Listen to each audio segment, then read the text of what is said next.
special young lady. And I'm going to tell you, they've got it hard. How many of you guys are pastor's kids over here? Raise your hand. How many of you pastor's kids? Oh, yeah. My heart goes out to you. It's hard. I'm going to tell you, one of the hardest influences, you know, we talked about, in a way, the negative influence, and then the positive influence of God in the life of our brother Joseph over here.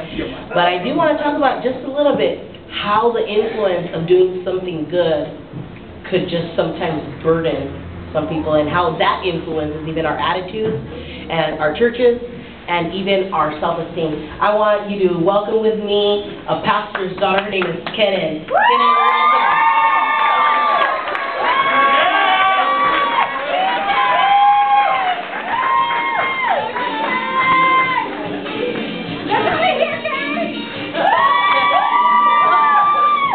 You brought your best friend. All right.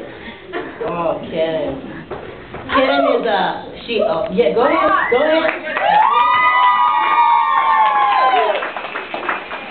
Kenan, like I said, she's a pastor's daughter. What's that? She's also a worship leader. She's an active member of her church youth group, and she's also an influence. Karen, I'm sorry. I got my notes right here. It says, please call her Kenan. Kenan, I want to ask you, because a lot of people, you know, they put a lot of expectations on pastors' children. You know, they got to look the part, they have to talk to the part. Tell us a little bit about the expectations that people have placed on you as a pastor's daughter.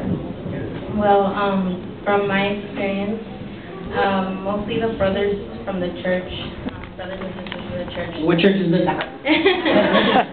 They always expect you to, you know, be perfect, to not have any flaws, to always be in the front, and to always, you know, be active in church, you know, to always, you know, be dressed accordingly, you know, not anything, you know, if you just dress like, you know, if you wear something that they think is inappropriate, you know, it's like, oh my gosh, you know, and it's not like that, you know, and yeah, it's really hard because sometimes they're, the way they criticize is very hurtful, you know, because, I mean, what they don't understand is that we're all just human beings, you know, I'm not any more special just because I'm a pastor's kid, you know, I'm just like them.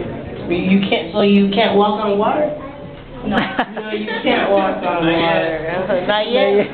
Not yet. With all of the stigma and the expectations that people place on you, how has it affected your individuality? How does it affect it? Well, there's times that, you know, I've felt bad, depressed, you know, because sometimes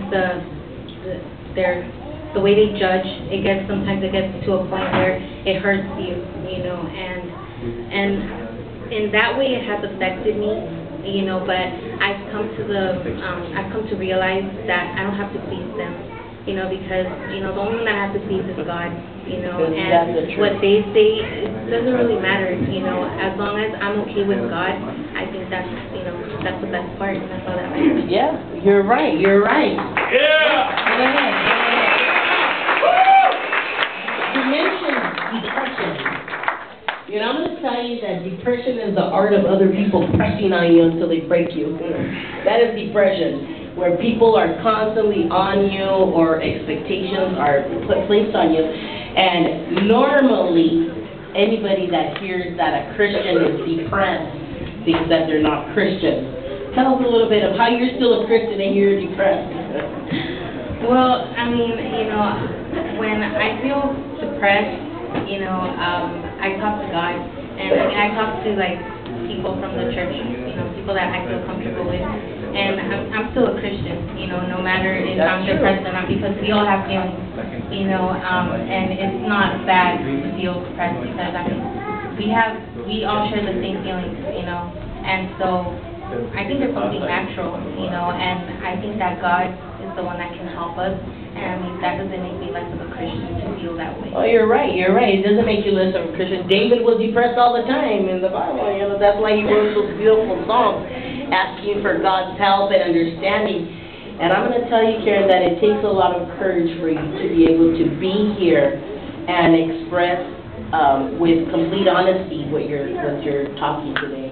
You know, and I want to thank you for that. And when we come back after these breaks, we're going to hear more from Karen.